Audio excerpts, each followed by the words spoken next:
மனுஷாலெல்லாம் கூப்பிட்டு எல்லாரையும் குடும்பம் விசாரித்து அவளுக்கெல்லாம் அனுகிரகம் பண்ணி அவளுக்கு எல்லாம் ஆசீர்வாதத்தை பண்ணி அந்த சவத்துக்கிட்ட ஓரமாக போய் நின்றுட்டா.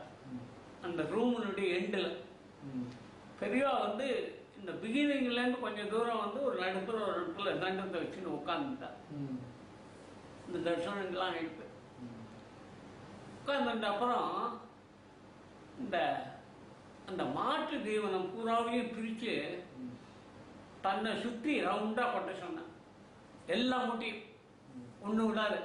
புண்ணாக்கு, ஆமாம், புண்ணாக்கு, அது மேலே தவிடு, அதுக்கு மேலே எல்லாம் ஒன்றும் பாக்கி கடலை புண்ணாக்கு, எள்ளு புண்ணாக்கு, தவிடு, அந்த எல்லாம் அந்த என்ன 17 முட்டையோ 18 முட்டையோ இருக்குது.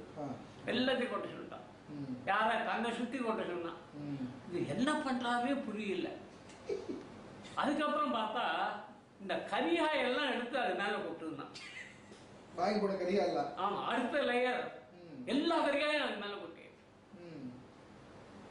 இதை கொட்டினதுக்கு அப்புறம் அந்த ப்ரொவிஷன்ஸில் இந்த அரிசி தோணும் அதுக்கு நிறைய கையை காமிச்சு அதெல்லாம் அது மேலே கொட்டுருந்தான்.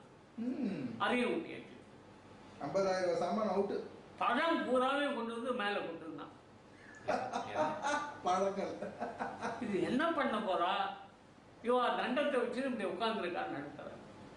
போய் நேராக பசுமாட்டு கொட்டாயிலிருந்து அத்தனை பசுமாட்டையும் அவுத்து விடுந்தான்.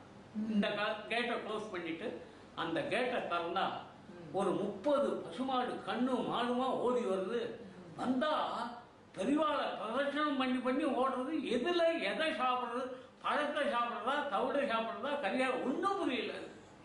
குதிக்குது. அந்த கண்ணுக்குட்டிலாம் பார்த்தா குதிக்குது. பெரியவங்க ஒன்றும் விழாமல் இருந்தது. நடுப்புற உட்காந்துருக்காங்க ரெண்டு வச்சுட்டு. இப்படி ஒருவேளை கோகுலத்துல கிருஷ்ணன் நீங்க பார்க்கலன்னா அன்னைக்கு பார்த்ததுதான்.